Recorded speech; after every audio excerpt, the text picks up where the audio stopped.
Arrival on Dagon 9. The sky above Dagon 9 was always red, like it was soaked in blood and fire. And below that sky was a jungle no sane creature ever dared enter, because the jungle breathed and screamed and hunted everything that moved. Yet today, something entered the airspace that did not belong here. A human prison ship called Echo Blade, broken and burning as it tore through the planet's thick atmosphere, and crashed into the edge of the jungle with a sound that echoed across the mountains like a dying god screaming. And when the dust cleared and the smoke thinned, 6 humans crawled out of the wreckage covered in cuts and ash but still alive, one of them limping, another dragging a large black case across the mud as he looked up and whispered under his breath, "We're not supposed to be alive, are we?" They were a strange group. Not normal civilians, but not soldiers either. 3 Marines in dark torn armor, 1 woman with tools and wires strapped across her chest, and 2 scientists who looked more annoyed than scared. And while the world around them hissed and watched, the humans worked quickly like they'd done this before, building a perimeter using scraps from the ship, setting traps, placing strange sonic devices in the mud, all without speaking much, just nods and short orders, like they didn't need to waste breath on fear because they had already decided to survive above them in the trees. Creatures with 6 eyes and razor wings circled, and far beyond the hills, Deathworlder warlords watched through hidden eyes, confused and excited, because nothing had ever landed here and survived more than an hour, not even war machines. Yet these humans acted like they had arrived at a campsite, and one warlord grinned with rows of teeth like swords and said, "Let them play. The jungle will feast by morning." Night came fast and cold, the kind of cold that crept into the bones and whispered things to the mind. And the jungle began to move with life that should not exist. Shadows crawling across branches, vines that twitched, glowing eyes in the fog, and deep footsteps that shook the ground in slow rhythm. And yet the humans did not panic. They sat close to the fire made from engine fuel and watched the dark like hunters watching a field. Their weapons ready, but none of them fired first when the first creature came. It moved like liquid metal, 10 feet tall with bone armor and a tongue like a whip. But before it could leap, one of the Marines pressed a button and the sonic trap screeched at a pitch no creature could handle. The monster shrieked and smashed into a tree, stunned just long enough for the second Marine to step forward and fire a small spike into its eye. Not a bullet, just a long thin rod that exploded inside its head, and the jungle froze, watching, waiting. Sensing something had gone wrong, the female engineer smiled and whispered to herself. Test complete. By the second hour of night, 5 more beasts had come, and all had fallen. Some trapped in pits with metal spears, others confused by light illusions created with broken panels and mirrors. And every time the humans killed, they took notes, adjusted the traps, and prepared again, like they were not fighting for survival but studying. And far away in the war tent of the Deathworlder warlords, one of the generals growled and asked, "Are they soldiers?" The reply came slowly, "No. They're worse." At dawn, the sun rose like a burning eye and lit the battlefield. A mess of broken branches, burnt fur, and black blood, and the humans stood among it, not cheering, not resting, just cleaning weapons, adjusting armor, and checking readings. And then one of them looked toward the heart of the jungle, the place where no living thing dared walk, and smiled like he was looking at home. His name was Ramirez, and he had survived Earth's last nuclear battlefield. He had lived through the ice wars and the machine uprising, and now he looked at the death world like it was just another trial, another test to beat. And when one of the scientists asked, "Do you think they'll come in force now?" he laughed quietly and said, "I hope so," because the truth was, this wasn't a crash or an accident or a punishment. This was a challenge. And Earth had sent its worst and strongest to prove one thing to the galaxy: humans weren't prey, they were the reason prey existed. And the death world was about to learn what it meant to fear again, the predator's confusion. Jungle was never silent, but that morning it waited in a kind of frozen confusion, as if the trees themselves were unsure what had happened during the night. And as the mist rose from the blood-soaked roots and steaming carcasses of creatures that had ruled this land for centuries, something strange began to settle across the land, like a warning that whispered through the branches that the humans had survived, and not just survived, but killed and studied and planned like they were not lost, but exactly where they wanted to be. And across the galaxy, screens flickered in war rooms and intelligence towers and Death World laboratories as different species replayed the footage sent from scout drones around Dagon 9 and watched with growing disbelief as 6 humans held a perimeter deep inside the red zone, and did it with laughter and strategy and calm nerves.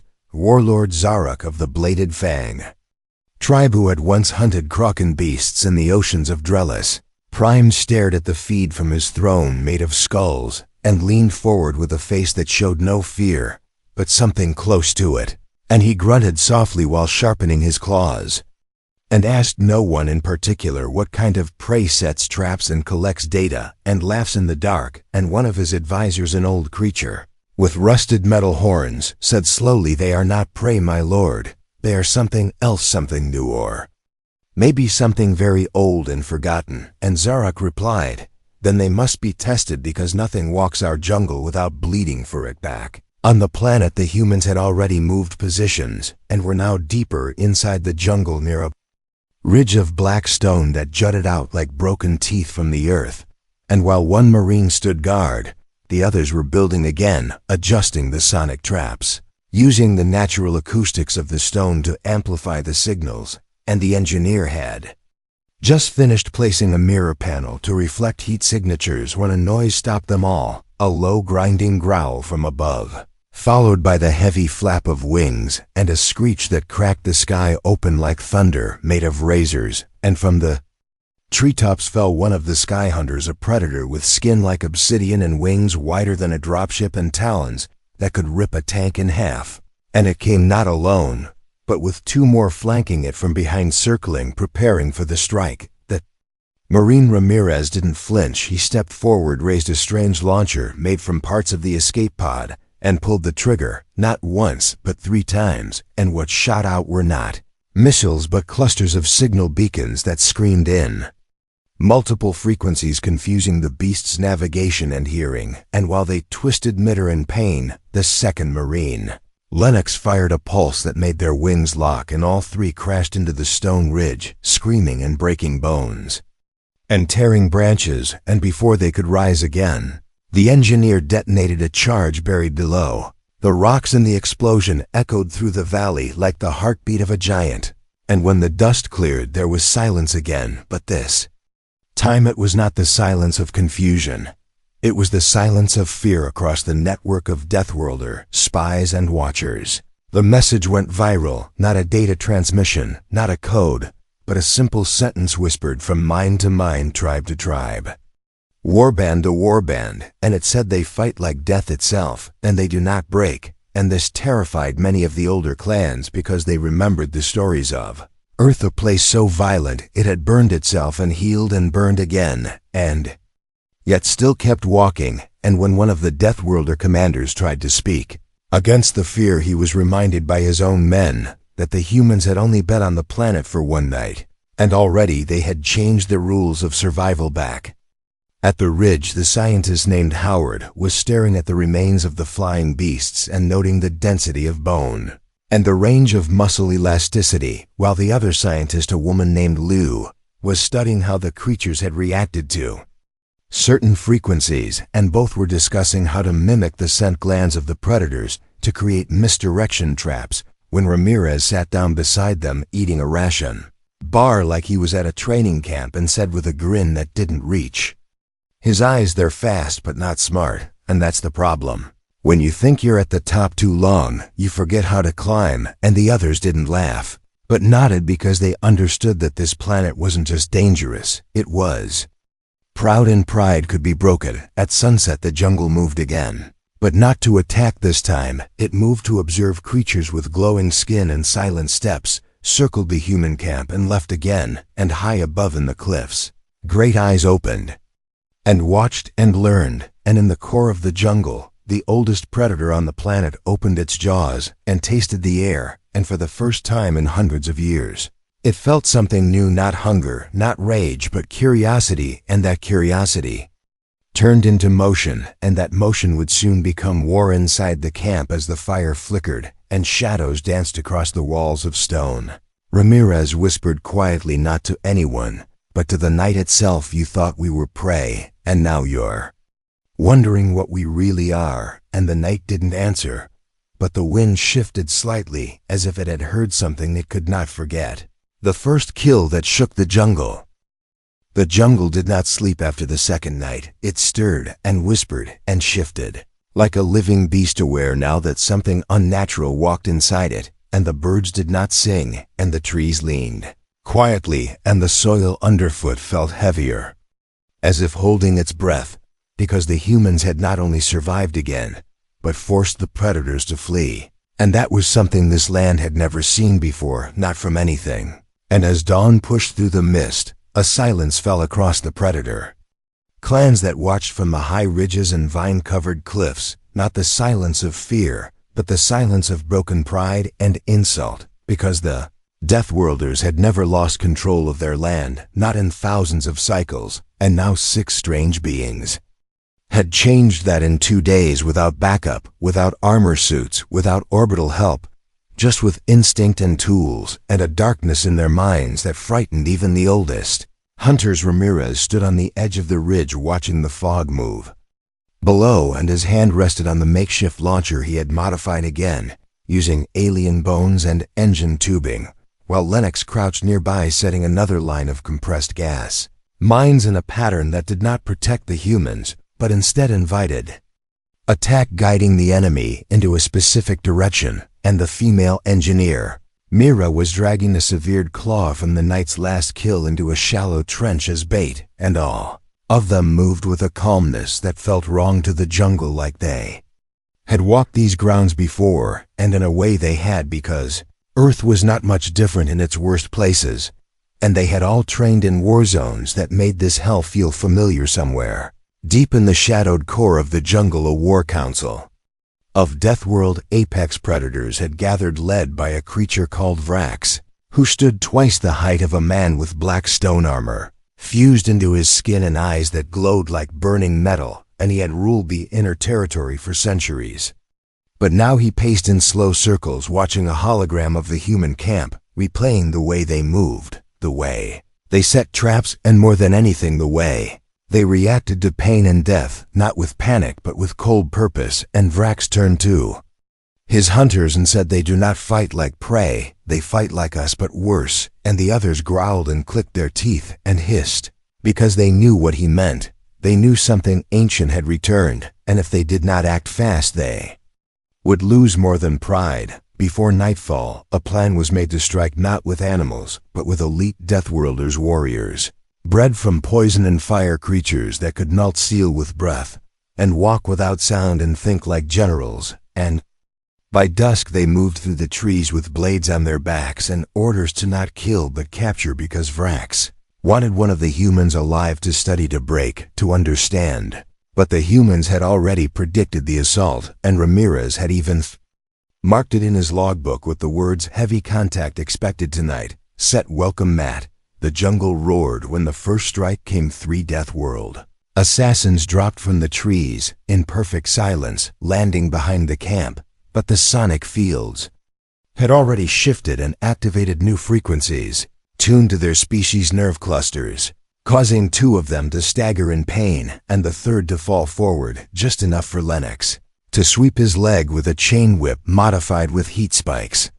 And as it fell, Ramirez stepped forward and drove a sharpened rod made of alien femur through its chest and twisted until it cracked, and then ripped it free in one clean motion. Not as a soldier, but as a hunter, the kill sent a ripple across the jungle, something unseen but deeply felt like a scream inside the bones of every predator watching from the dark. And Vrax, who was watching through a live stream from his scout, felt his jaw tighten, because that move, the twist, the pause, the pull, it was not military, it was primal and calculated and cold, and even his kind had not killed like that in generations. And when Ramirez looked up into the tree where one of the scouts hid and made a small motion across his throat, the feed cut off.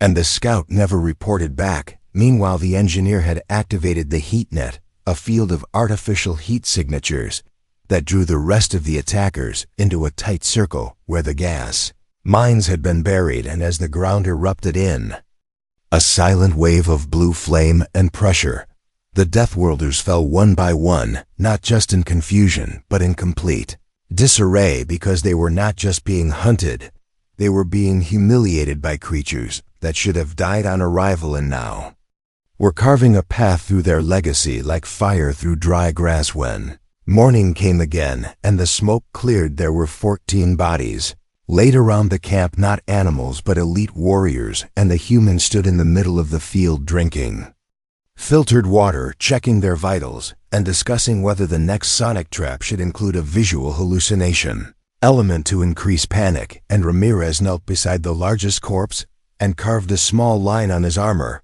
not for decoration, but as a record. And when Lou the scientist asked, "How many more do you think will come?" he replied without looking, "I hope all of them." From orbit, several galactic warlords had begun to tune in to the Dagon 9 event streams, not out of curiosity, but concern, because this was not the first time humanity had shaken the natural order, but it was the first time they had done it alone, unarmed, on a world designed to kill everything, and still turned it into a hunting ground. And as data was collected and profiles built, one phrase appeared in the center of the report again and again: they adapt faster than we evolve. The blood pact of Earth. The jungle now breathed with hesitation, as if the roots themselves had started questioning the rules that once ruled this world, because nothing had ever stood so firmly against the tide of death. Nothing had ever refused to run when hunted, and now 6 humans walked where no life form ever dared to step, with traps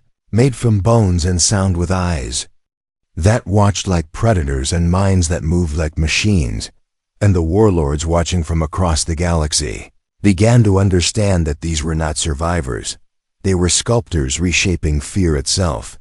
And the more the humans pushed forward, the more the ancient predators started to remember something that had been forgotten for centuries, that Earthlings were never meant to be part of the stars, but now that they were, they would not bow to anything inside a cavern carved from volcanic glass deep below the jungle. Ramirez stood over a map made with blood and stone, marking every kill, every movement, every terrain shift, and behind him, Mira the engineer was welding metal into something strange, part weapon, part speaker, and Lennox was testing a new sensor built from Deathworlder tech that captured pheromone traces in the air, while Howard and Lou ran samples through improvised labs built from medkits and broken ship panels. And none of them looked tired, none of them looked afraid, and even when the wind outside roared like a warning, they moved with steady focus, because they all knew this was never about getting rescued. It was about proving a point. What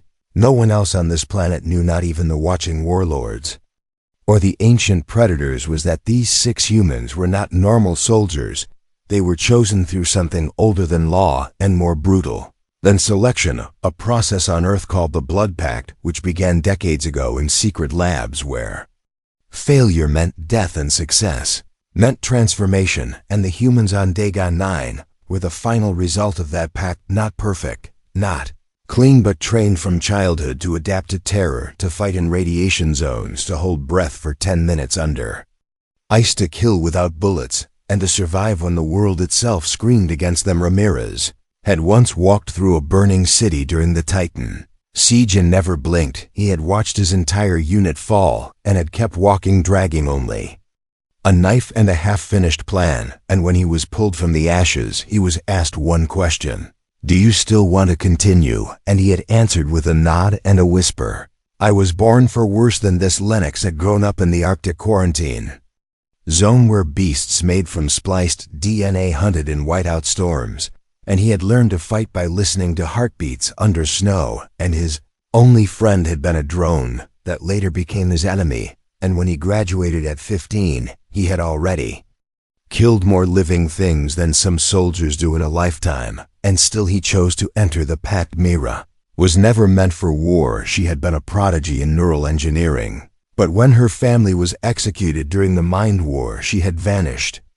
Into the underground, came out 5 years later with scars and weapons no one understood, and joined the Blood Pact, not to survive, but to learn how to take apart the mind of anything that threatened her again. Lou and Howard were twins of thought. If not of blood, both had grown under the shadow of alien invasion in Sector 12, where children were taught how to build bombs before they learned math, and both had passed the Pact's trials with silent rage and icy control, never breaking even. When left in space for 3 days with no food or air suits, and when finally retrieved, they didn't ask for rest, they asked what's next. Each of them had chosen this world. Each of them had known there would be no rescue mission, no broadcast, no help, because the challenge itself was the mission, and failure meant erasure, not from the planet but from history, because the Blood Pact did not celebrate loss, and the galaxy would never know how many came before these 6, how many had fallen during the early trials, how many names were burned from records to keep Earth's true weapon a secret. That night, as lightning cracked the sky and strange black rain fell across the jungle, something massive stirred beneath the ground. A beast with armor made from the bones of its ancestors', eyes that glowed with centuries of hunger, and a roar that shook the trees loose from their roots. And this beast called only in whispers. The deep maw had not moved in 100 years, but now it did, because it had tasted the blood of its fallen kin, and in that blood it had sensed something new, something ancient, something that did not belong in this food chain, but had entered to break it in. The cave. The humans did not panic.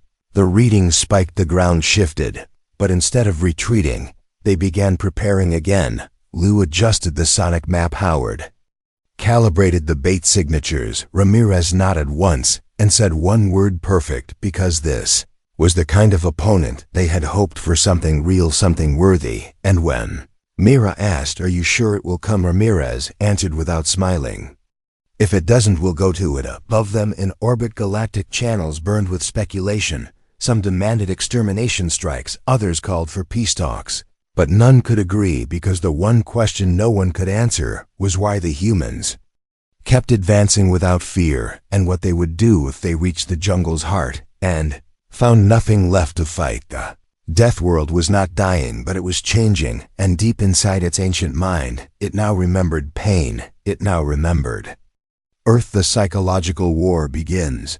The jungle had known war before it had seen invasion. It had tasted the blood of machines and creatures from distant stars, and it had broken them all, buried them deep in the soil, and used their bones to feed the roots. But what was happening now was not war. It was something slower, darker, deeper, because the humans were not attacking. They were unsettling everything. They moved like ghosts. They left signs where no footprints should be. They made sounds in the night that echoed for miles without a source, and their traps had evolved into something more than metal and wires. They were now whispers and illusions and confusion itself, and every predator that entered their zone either ran in terror or tore itself apart in madness. Ramirez had stopped smiling days ago. Now he simply watched and listened, his eyes scanning the tree lines, his ears tuned to the distant roars and clicks, and he marked the fear in the patterns. He could feel it in way the birds no longer flew in packs, in the way the beasts waited too long before striking, in the way the Deathworlders now left their dead behind instead of retrieving them, because something inside them had begun to break, not their bodies, but their minds. And Ramirez understood this better than most, because Earth's wars were never won by bullets. They were won by belief and fear and silence. Lou had begun projecting low-frequency signals across the valley at random interval, sounds that mimicked infant predator calls or dying prey, or sometimes nothing but static mixed with heartbeat pulses. And Howard created scent bombs using local plant oils and blood traces to mislead the trackers, until even the apex hunters began turning on each other, confused by false trails and voices in the fog. And Mira modified the visual traps to project images of humans in places they had never stood, standing still, watching, never blinking. And it was not long before some Deathworld scouts returned, shaking, unable to speak, their eyes wide. their limbs cold, their confidence shattered, one of the older warlords named Grask, who had never lost a hunt, who had torn his own father's throat out to lead his tribe, now sat in silence watching a video feed of his best warrior running from shadows, not from pain, but from something he could not describe. And Grask, who had no word for fear in his language, whispered to himself, "They are not fighting to win, they are fighting to unmake us." And the silence that followed him was not agreement, but dread, because all the other warlords had begun to feel the same thing, whether they admitted it or not.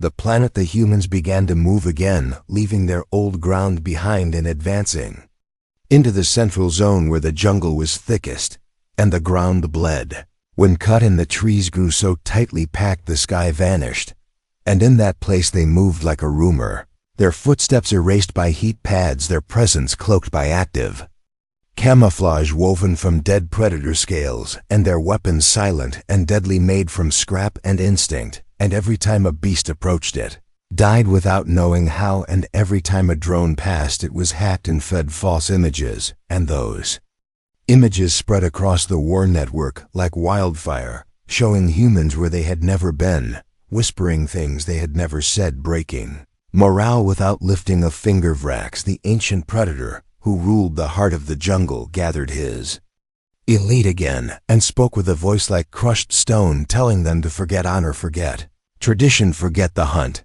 This was now about survival. And even as he spoke, his strongest soldier twitched at every sound, and his fastest scout asked for permission to leave and seek exile on a colder world, because they had seen the eyes of a human in the dark, and now they could not sleep at night. The humans did not rest. They played back the sounds they had recorded, the screams, the cries, the roars, and mixed them into new signals made to trigger panic responses in the brains of creatures that had never panicked before. And when those signals echoed through the jungle, even the plants curled inward and the trees seemed to lean away from the source, and the animals began fleeing toward the sea, something they had never done in recorded history. And Ramirez wrote in his notebook, "Jungle shifting phase 2, effective morale collapse within 48 hours, recommended next step direct confrontation with Apex." Howard disagreed. He believed they should keep pushing the fear, turning the jungle into a memory of death instead of a battleground. But Ramirez shook his head and said they need to see us, not just fear us, because fear fades, but memory stays. And when we stand before them face to face and they still feel that chill in their bones, they'll remember Earth not as a planet, but as a warning back in orbit. Several species had begun banning broadcasts from Dagon 9, claiming it was psychological warfare even through screens, because viewers reported nightmares, hallucinations, and emotional instability after watching humans move through the jungle. And a popular station was shut down after one of its anchors began screaming on air, claiming she saw a human behind her reflection and refused to look in mirrors. Again, inside the command cave, Ramirez placed a crude map on the floor showing all predator nests known and hidden, and drew a single red line through the middle from coast to core, and said, "We finish this." And none of the others asked how or when. They simply nodded and began packing their gear, while outside the rain started to fall, but it did not wash away the blood or the fear. It only made it sink deeper into the ground, and the jungle felt it and began to tremble. Negotiation or invasion. Rain fell harder now, not like weather, but like judgment, washing over the dying leaves and steaming ground of a jungle that no longer moved with pride but twitched with uncertainty and whispers, because the humans had crossed into the heartlands, into places so sacred and so deadly that even the oldest predators refused to enter. But these 6 figures walked through like the forest belonged to them, like the beasts were just shadows, and the gods had turned away. And above, in the highest branch of the oldest tree, the great warlord Vrax watched with burning eyes and felt something he had not felt since his first hunt, when he was only bones and instinct. And that feeling was not hate, it was not even anger, it was the realization that the story of dominance he had lived by might be ending. Ramirez stepped first onto the dark plateau where the trees stopped growing, where the wind changed direction, and the air tasted of iron and thunder, and behind him the others moved without sound, each of them carrying a weapon that looked nothing like the ones they had before. These were not tools of war. They were symbols forged from predator bones, decorated with the sigils of earth, carved by fire and sharpened by memory. And when they reached the center of the plateau, they stopped, not to hide, not to strike, but to wait, because they knew they were being watched by more than creatures. They were being watched by history itself. From the cliffs came a low grinding sound, not mechanical, but ancient, like stone sliding across bone, and from that gap emerged Vrax, the apex of apexes, flanked by 5 other warlords, covered in armor made from the corpses of extinct kings, and none of them spoke at first. They stood staring at the humans, as if trying to understand how something so soft, so small, could carry such silence. And Ramirez met his eyes and did not flinch, and it was in that moment that Vrax understood that this was not negotiation. This was a reckoning. Still he stepped forward, his claws clicking against the black stone, and his voice rumbled like an avalanche. When he finally spoke, saying, "You are not meant to be here. This world is sacred. This war is beneath you. Leave and be remembered, or stay and be erased." And Ramirez did not answer at once. He looked at the others. He looked at the map in his hand, and then he looked back into the warlord's glowing eyes and replied with a voice that carried not anger, but truth. "We came to see what made you apex. We came to see if it was power or fear or instinct or dominance. And now we know it was fear, and fear dies when faced. And today, we face youth." Warlords hissed in unison, their spines rising and twitching, their weapons humming with rage. But Vrax raised one hand and kept them still, because he knew the humans did not lie, and more than that, he sensed they did not come to negotiate or destroy. They came to end something old, something ugly, something that had ruled through death and silence. And when he looked again at Ramirez, he saw the reflection of a world where children hunted storms and drank radiation and built weapons from rubble. And that vision made him understand that this was not invasion. This was a mirror, and the Deathworlders did not like what they saw in it. Mira stepped forward and placed something on the ground. It was a device, small and silent, but when it activated, it projected a field of memory showing everything the humans had recorded, the creatures they had fought, the tactics they had used, the deaths they had caused, and the peace they had offered before every strike. And Liu added to it with data on how the predators reacted to fear, how they lost control when confronted with unpredictability, and Howard added readings showing how even the land had shifted, reacting to the presence of something more dangerous than anything it had known. And as the warlords watched, the truth unfolded, not as a threat, but as a lesson, and none of them could deny it. Vrax stepped closer, now close enough to strike, close enough to be struck, and stared into Ramirez's face, searching for weakness, for hesitation, for even a flicker of regret. But he found none, and slowly the warlord placed his weapon on the ground, not in surrender but in recognition, and the others followed one by one, placing their symbols down, not because they were defeated, but because they understood that the chain of dominance had to break or die. And when Vrax spoke again, his voice was low and shaking with something like shame. He said, "You are not hunters, you are storms, and we have no shelter from you." Ramirez did not smile. He simply nodded and replied, "Earth was never safe, and neither are we." And then he turned and walked away, not claiming the land, not demanding submission, but leaving behind only the silence of understanding.